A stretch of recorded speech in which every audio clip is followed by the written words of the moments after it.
Hello बच्चों, आज हम लोग कुछ 11th का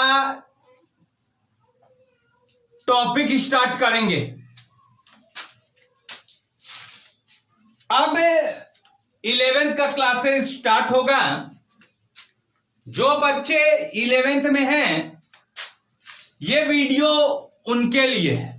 जो बच्चे 11th में हैं ये वीडियो उनके लिए है। जिसके भाई बंधु दोस्त रिलेटिव में कोई है जो अभी तक 11th का वेट कर रहा है और बैठा हुआ है, तो वेट मत करिए, 11th का भी क्लास स्टार्ट हो गया। 11th का भी क्लास स्टार्ट हो गया। बहुत बच्चा को लगता है 11th कुछ है ही नहीं, 11th छूट गया, डायरेक्ट 12th में। ऐसा गलती कभी मत कीजिएगा, बिकॉज 11th आपका एक बैकबोन है। 11th किसी भी एग्जाम के लिए, चाहे आप एयरफोर्स दे रहे हैं, चाहे आप एनडीए, चाहे आप इंजीनियरिंग के लिए तैयारी कर रहे हैं, चाहे आप एमबीबीएस के लिए तैयारी कर रहे हैं, नीट के लिए तैयारी कर रहे हैं, डॉक्टर बनना चाह रहे हैं, तो हर सारे कंपटीशन में 11th एंड 12th कंबाइंड पूछता है। ऐसा नहीं है कि केवल 12 पूछेगा, कंबाइंड पूछेगा, मिला के पूछेगा। 11th इनफैक्ट 12 से ज्यादा इंपॉर्टेंट है, बिकॉज आपका 11th नहीं समझे तो कुछ कुछ टॉपिक है 12th में जो आप नहीं समझ पाइएगा। तो 11th को लाइटली मत लीजिए, हल्के में मत लीजिए। 11th is most important year. 11th का जो है सबसे ज्यादा इंपॉर्टेंट, इनफैक्ट हम कहें तो 12 से भी ज्यादा इंपॉर्टेंट है। From competition view, from exam view, from competition view से ये ज्यादा इंपॉर्टेंट है। ठीक है ना। तो आज हम 11th ही स्टार्ट करेंगे, क्योंकि 12th जो है टोटली इनके फिजिक्स एप्लीकेशन पे अब 12 का क्लासेस चल रहा है। ठीक है, तो चलिए, बहुत सिंपल है। हम लोग किसके लिए पढ़ रहे हैं?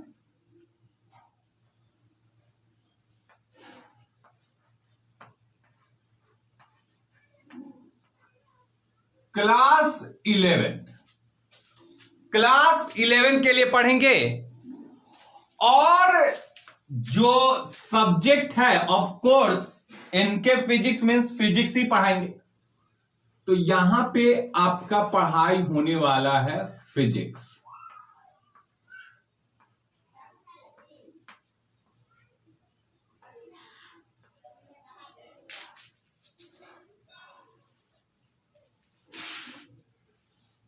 ठीक है, इसमें हम लोग का बहुत ही इंपॉर्टेंट चैप्टर है। इसमें हम लोग को मात्रक विमा पहला चैप्टर में पढ़ना है, मात्रक तथा विमा। दूसरा चैप्टर में हम लोग अदिश सदिश के बारे में पढ़ेंगे। अदिश क्या होता है, सदिश क्या होता है, गहराई में इसको पढ़ेंगे। तीसरा जो है हम चैप्टर, वो हम लोग गतिकी पढ़ेंगे, गति के बारे में। चौथा चैप्टर जो होगा वो गति का नियम पढ़ेंगे। हर किताब में कुछ ना कुछ चैप्टर का नेमिंग अलग अलग है। जैसे कि कभी गति का नियम है, घर्षण एक ही में कहीं कहीं दे दिया हुआ है, तो अलग अलग किताब में अलग अलग चीज है। तो यहां पे 5वां चैप्टर हम लोग घर्षण पढ़ेंगे। 6ठा चैप्टर हम लोग वृत्तीय गति पढ़ेंगे। गति का नियम और गति की मोस्ट इंपॉर्टेंट चैप्टर है, मतलब तीसरा और चौथा मोस्ट इंपॉर्टेंट। ठीक है, तो वहां पे हम लोग गति का नियम चौथा चैप्टर में, 5वां घर्षण पढ़ेंगे, रगड़ने वाला चीज। वृत्तीय गति पढ़ेंगे 6ठा, जब कोई चीज गोल गोल घूमता है। 7वां हम लोग पढ़ेंगे घूर्णन गति, रोटेशन, रोटेट कोई चीज करेगा, गति में आएगा, तब उसके बारे में पढ़ाई करेंगे। 8वां हम लोग पढ़ेंगे गुरुत्वाकर्षण, ग्रेविटेशन। नीचे कोई चीज गिरता है तो क्यों गिरता है, सेब गिरा था तो क्यों गिरा है, क्या कारण है। पृथ्वी के ऊपर जाइएगा तो आपका भार घटेगा, बढ़ेगा, सब कुछ इसी में। गुरुत्वाकर्षण के बाद हम लोग पढ़ेंगे चैप्टर प्रत्यास्था, इलास्टिसिटी, छोटा चैप्टर है ये। उसके बाद प्रत्यास्था के बाद हम लोग पढ़ेंगे द्रव का गुण, जिसमें द्रव के बारे में पढ़ा जाएगा। उसके नेक्स्ट में हम लोग पढ़ेंगे ताप, ताप के बारे में पढ़ेंगे, ऊष्मा के बारे में पढ़ेंगे, ठीक है, अगले चैप्टर में ऊष्मा गतिकी के बारे में पढ़ेंगे। उसके बाद हम लोग पढ़ेंगे तरंग, ध्वनि, इतना ही हम लोग को पढ़ना है बस।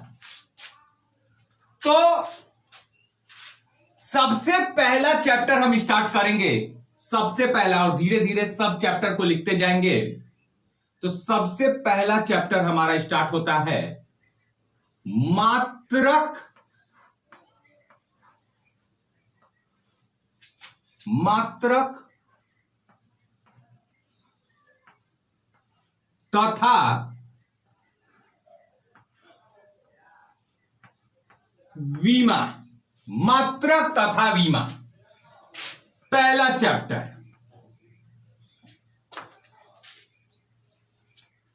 मात्रक तथा विमा, इंग्लिश में इसको कहा जाता है यूनिट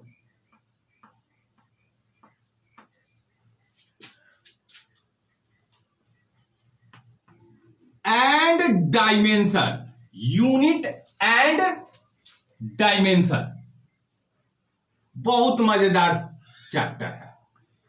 यूनिट एंड डायमेंशन बहुत ही मजेदार चैप्टर है, इंटरेस्टिंग बनाते हैं इसको, ठीक है। तो पहला आपका चैप्टर हो गया यूनिट एंड डायमेंशन, ठीक है। तो चलिए चीज को समझते हैं, क्या है यूनिट, क्या है डायमेंशन, इसको बारी बारी से समझा जाएगा।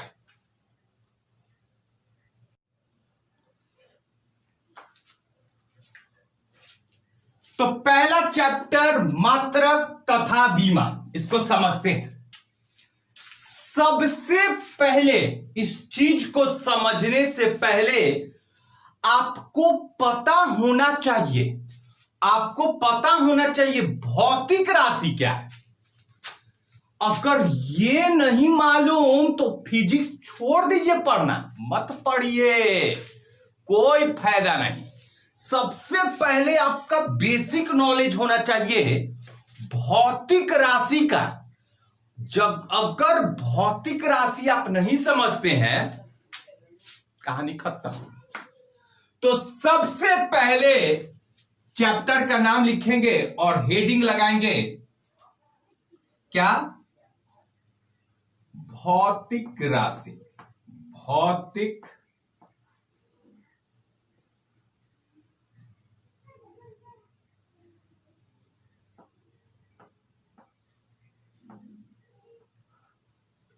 भौतिक राशि, इंग्लिश में कहा जाता है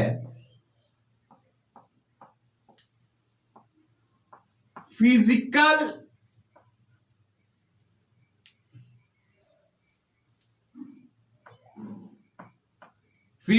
क्वांटिटी।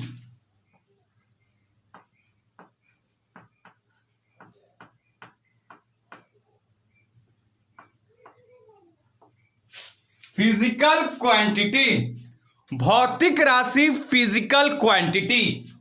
चलिए समझते हैं भौतिक राशि क्या होता है। देखिए फिजिक्स में बहुत सारा राशि है,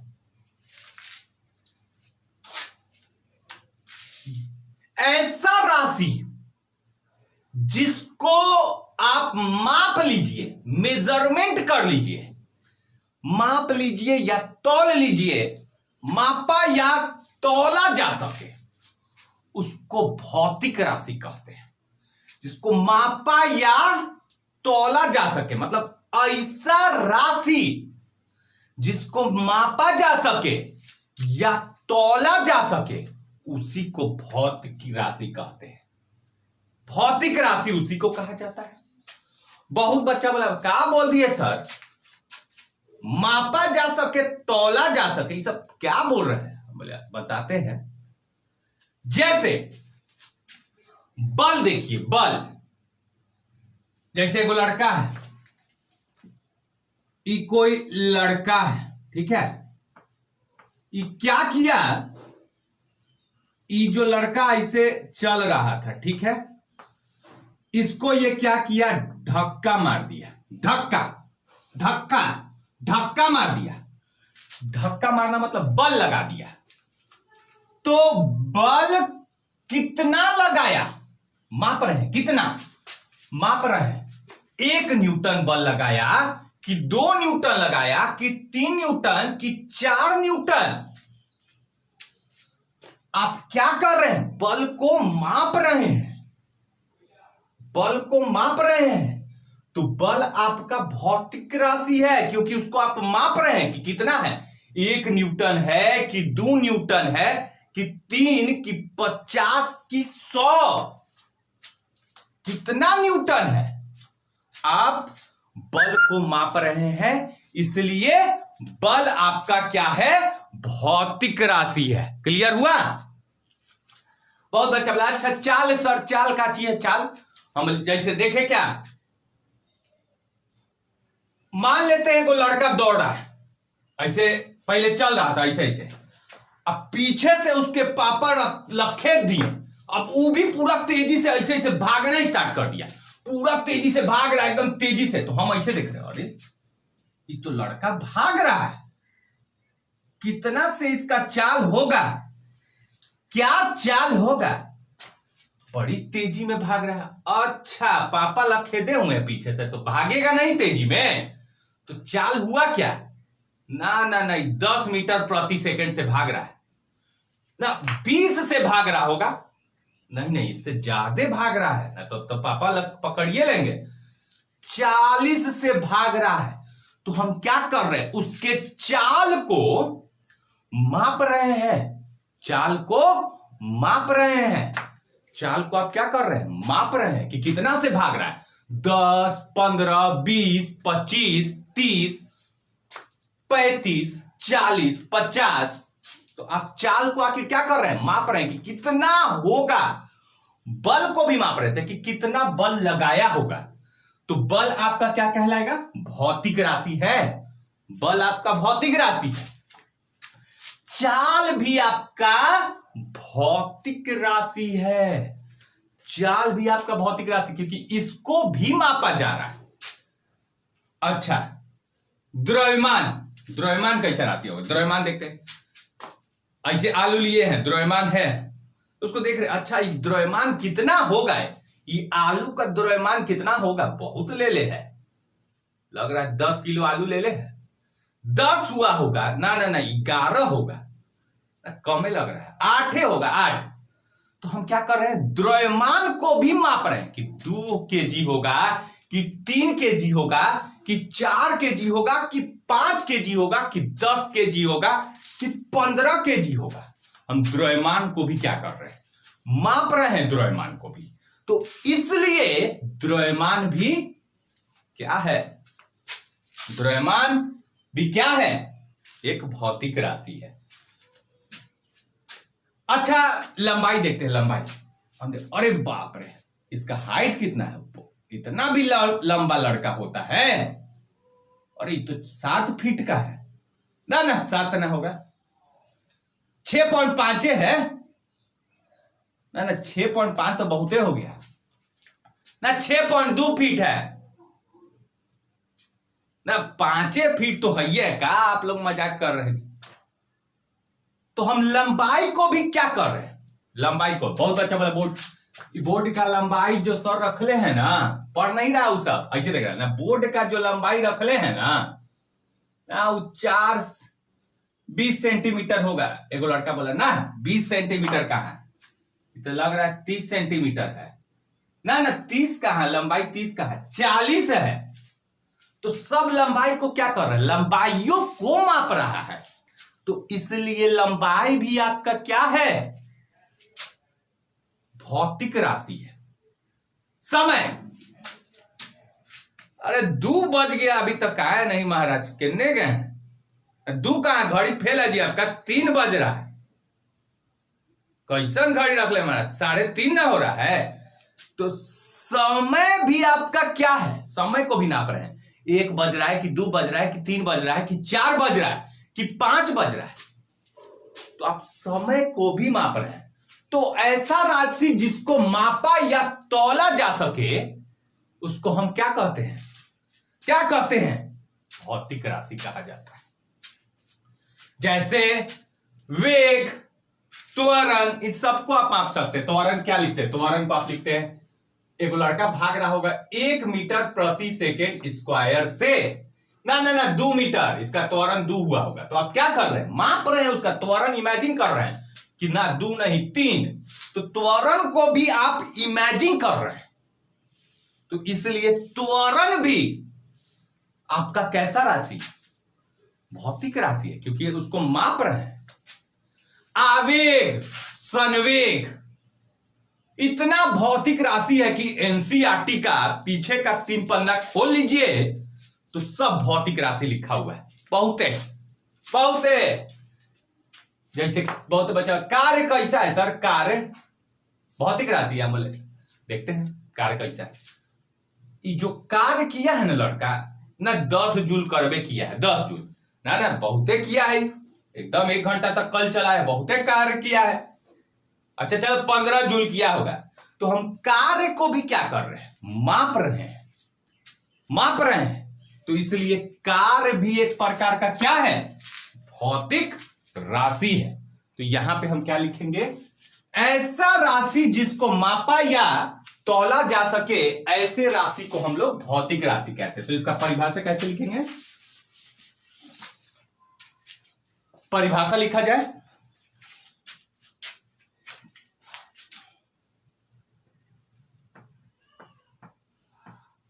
ऐसे राशि जिसको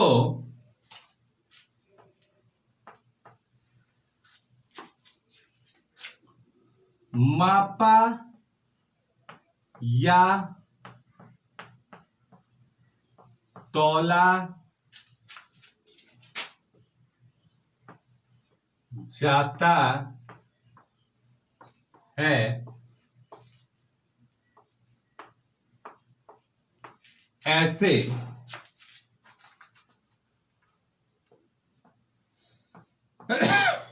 राशि को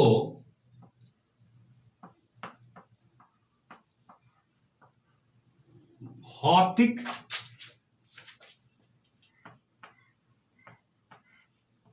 राशि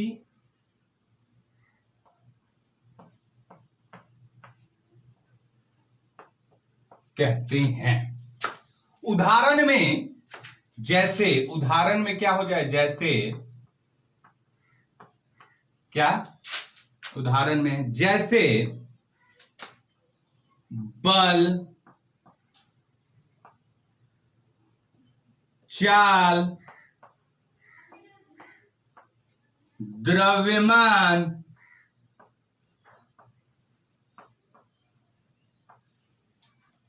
समय,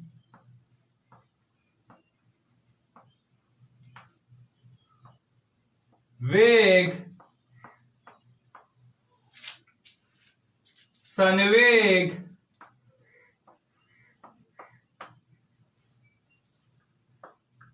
कार्य,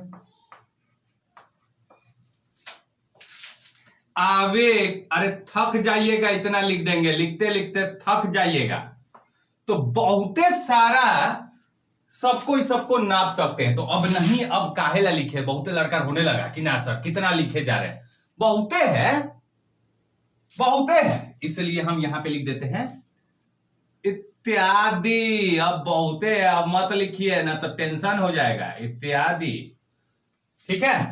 तो ये आपका भौतिक राशि का परिभाषा हो गया है, इसको उतार लीजिए। क्लियर हुआ? भौतिक राशि किसको कहते हैं? जिसको मापा या तौला जा सके। अगला, इसको मिटाएं। उतार लिए होंगे? उतार लिए। अब इसको मिटाते हैं।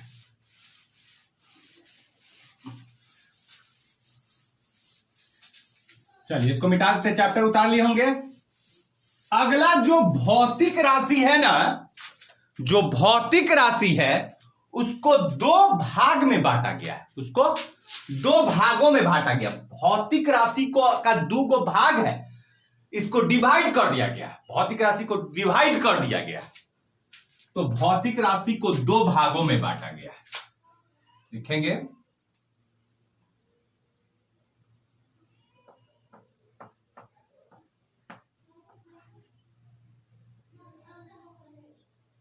भौतिक राशि को दो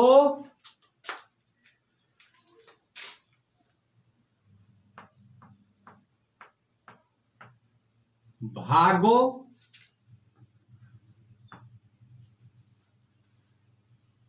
में बांटा गया है।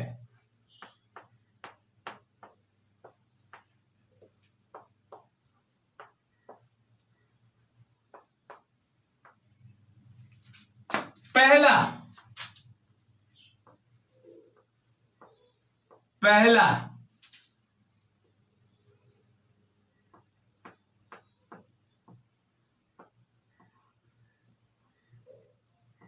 मौलिक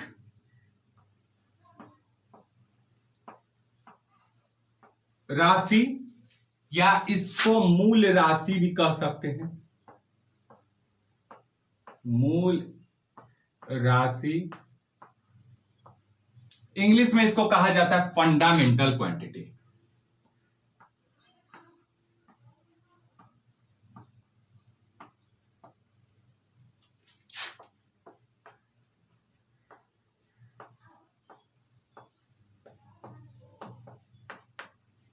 फंडामेंटल क्वांटिटी। एक दूसरा राशि है,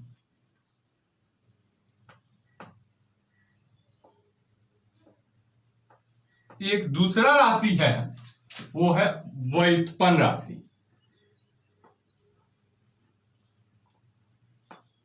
व्युत्पन्न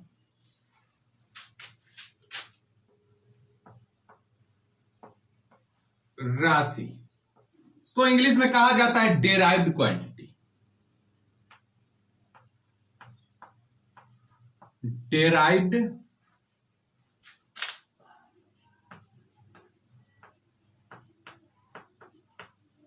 क्वांटिटी। उतार लीजिए। भौतिक राशि को दो भागों में बांटा गया है, मौलिक राशि और व्युत्पन्न राशि। ठीक है। अब बहुत बच्चा बोला मौलिक राशि क्या है सर? तो देखिए,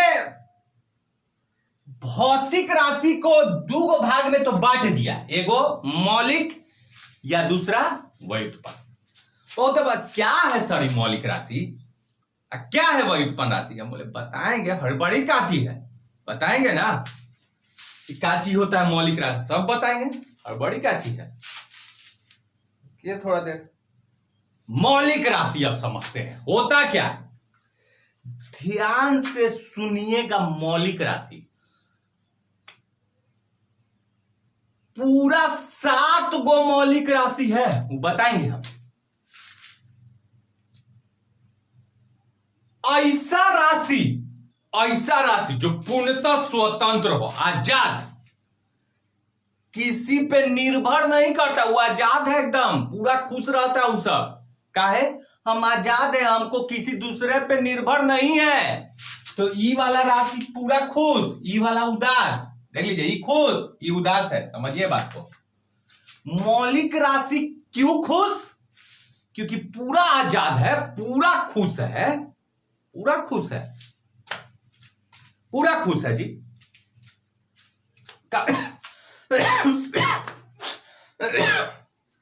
अभी मत सोचिएगा कि कोरोना पकड़ ले हैं, ऐसी आ जाता है कभी कभी। तो चलिए, मौलिक राशि जो है वो स्वतंत्र होता है। ऐसा राशि जो पूर्णतः स्वतंत्र हो, किसी का जरूरत नहीं है उसको, वो पूरा दुनिया में अकेले खुश है, किसी को जरूरत नहीं है, किसी का जरूरत नहीं है, किसी पे निर्भर नहीं करता, पूरा खुश रहता है। जैसे समय, जैसे अगर हम समय का बात करें तो समय देखने के लिए हमको किसी का जरूरत नहीं है, बल का जरूरत है आपको समय देखने के लिए। हम बोले समय देखना है तो हम क्या करेंगे, ना सर बल बताइए ना, तबे ना समय हमको मालूम चलेगा, ये कोई मतलब है? बोले समय देखना है ना, चाल क्या है सर, चाल बताइए ना तबे ना। समय देखना, घड़ी में देख लीजिए, आजादी है, घड़ी में देख लीजिए। समय देखने के लिए आपको किसी पे निर्भर नहीं होना है, किसी दूसरे राशि पे निर्भर नहीं होना है समय देखने के लिए। तो समय जो है पूर्णतः पूरी तरह से स्वतंत्र है, वो किसी पे निर्भर नहीं करता है, न चाल पे करेगा, न बल पे करेगा, न संवेग पे करेगा, न त्वरण पे करेगा, किसी पे निर्भर नहीं करता है। ये अपना अकेले ऐसे देखा, अच्छा समय इतना हो रहा है, देख लिए। उसी तरीके से लंबाई, अभी लंबाई को मापने के लिए बोलिए सर बताइए ना बल कितना है, तबे ना लंबाई इसका पता चलेगा, ना चाल बताइए ना सर, चाल बताइए तबे ना इसका हम लंबाई कुछ कर पाएंगे। अच्छा, लंबाई पता करने के लिए आपको चाल चाहिए जी, कस्बे में बात करते हैं आप। लंबाई बात करना है तो फीता लीजिए, नाप लीजिए। किसका इंतजार कर रहे हैं, कौन राशि का बैठ के ऐसे इंतजार कर रहे हैं कि वो आएगा तबे हम लंबाई नापेंगे? लंबाई नापने के लिए आपको ना बल का जरूरत है, ना चाल का, ना वेग का, ना त्वरण का, किसी का नहीं, किसी का नहीं, किसी का नहीं। तो इसलिए जो लंबाई है वो आजाद है, स्वतंत्र है। उसी प्रकार से द्रव्यमान, द्रव्यमान, द्रव्यमान जो है उसको नापना है तो ऐसा तो नहीं बोलिए चाल कितना होगा तबे द्रव्यमान ना पाएगा। 5 kg आलू ऐसे ले जा रहे हैं तो हमको आलू नापने के लिए कि कितना है, इसका द्रव्यमान कितना है, इसको मापने के लिए आपको बल का जरूरत है? नहीं है। है बल का जरूरत? चाल का है कि ना? चाल बताइए तबे हम द्रव्यमान बताएंगे, नहीं जरूरत है। तो इसलिए द्रव्यमान जो है एक प्रकार का मौलिक राशि है, मूल राशि। क्यों? क्योंकि यह तीनों जो हम बताएं पूर्णतः स्वतंत्र है। जैसे, लेकिन अगर हम बात करें बल, बल बताइए आप, बल किसी का निकाल लीजिएगा? नहीं। बल निकालने के लिए आपको निर्भर होना पड़ेगा। बल का फॉर्मूला क्या होता है जी? द्रव्यमान गुना त्वरण। इस बल को निकालने के लिए आप इंतजार कर रहे हैं, अच्छा बोलिए ना द्रव्यमान कितना है, द्रव्यमान बताइएगा 5, त्वरण बोलिए अच्छा ले लो 2, तो ये दोनों मालूम है तबे ना आप बल बोले 10।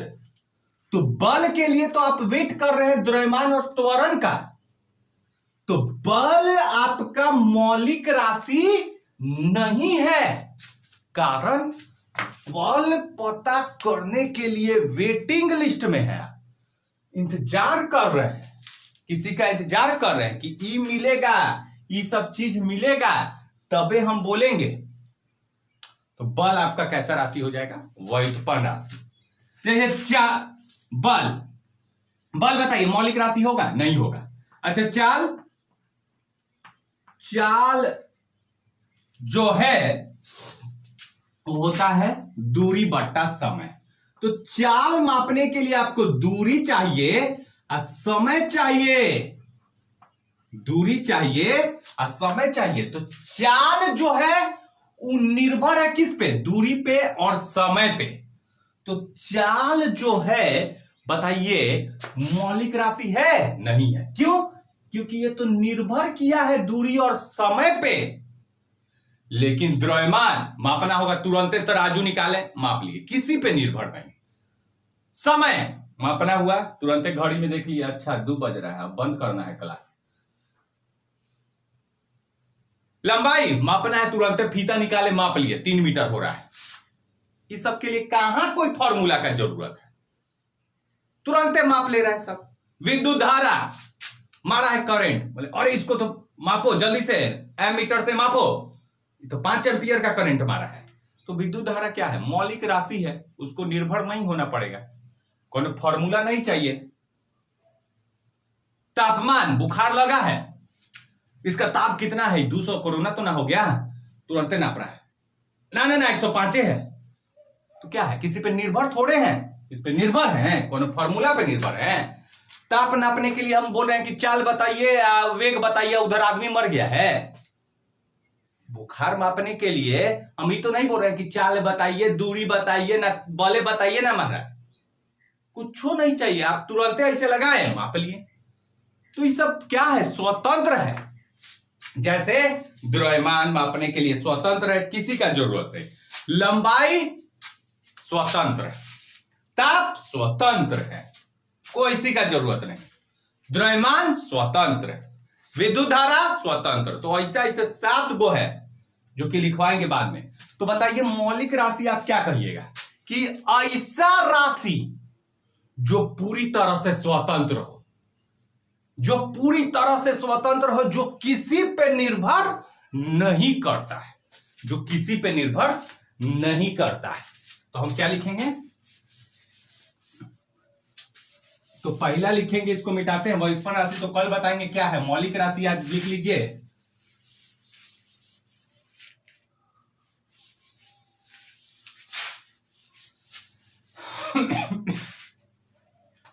मौलिक राशि का क्या हो जाएगा बताइए, परिभाषा बोलिए, आप खुद बोलिए ना जी, बोलिए ना क्या बोलना चाहते हैं।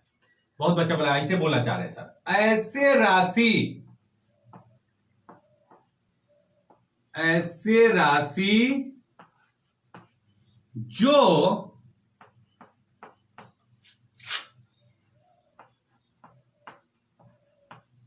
पूर्णतः पूरी तरह से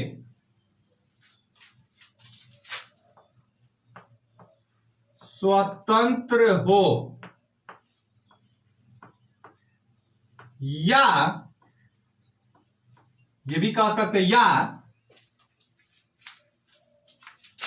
किन्हीं दूसरे राशि पर निर्भर, या किन्हीं दूसरे राशि पर, या किन्हीं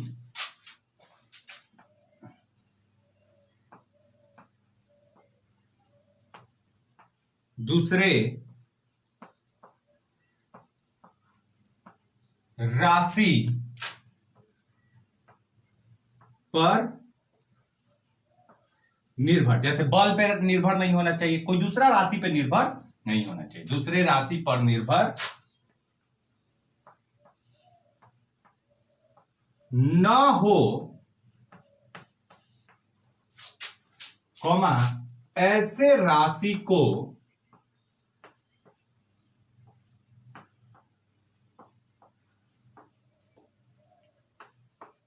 मूल कह सकते हैं या मौलिक राशि। ऐसे राशि को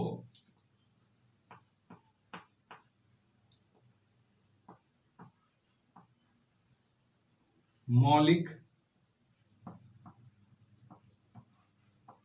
राशि कहते हैं। हो गया। उदाहरण में जैसे में क्या क्या आ जाए खुद बोलिए। बल होगा, बल मौलिक राशि है ना सर। बल मापने के लिए, बल जानने के लिए तो हमको द्रव्यमान त्वरण का जरूरत पड़ेगा, नहीं बल नहीं। अच्छा चाल, ना चालो कैसे सर, दूरी बट्टा समय, दूरी चाहिए, समय चाहिए, तबे ना चाल मिलेगा। हम बोले अच्छा द्रव्यमान, हाँ द्रव्यमान तो तराजू से इसे लेके तुरंत तौल देंगे, तो द्रव्यमान है। तो जैसे द्रव्यमान ये किसी पे निर्भर नहीं, तो आराम से आजाद है, अपने से द्रव्यमान पता चल जाता है 2 kg है कि 3 kg है। अच्छा लंबाई तो इसी नाप लेंगे सर, दीजिए ना फीता नाप लेते हैं। फॉर्मूला का जरूरत है, किसी दूसरा राशि का जरूरत है कि बल दीजिए हमको कि चाल दीजिए, कुछ नहीं चाहिए। तो ये हो जाएगा लंबाई। अच्छा समय के लिए, आप समय के लिए क्या सर, घड़ी ऐसे दे दी ना 500 रुपया का, देखिए कैसे समय लिख लेते हैं।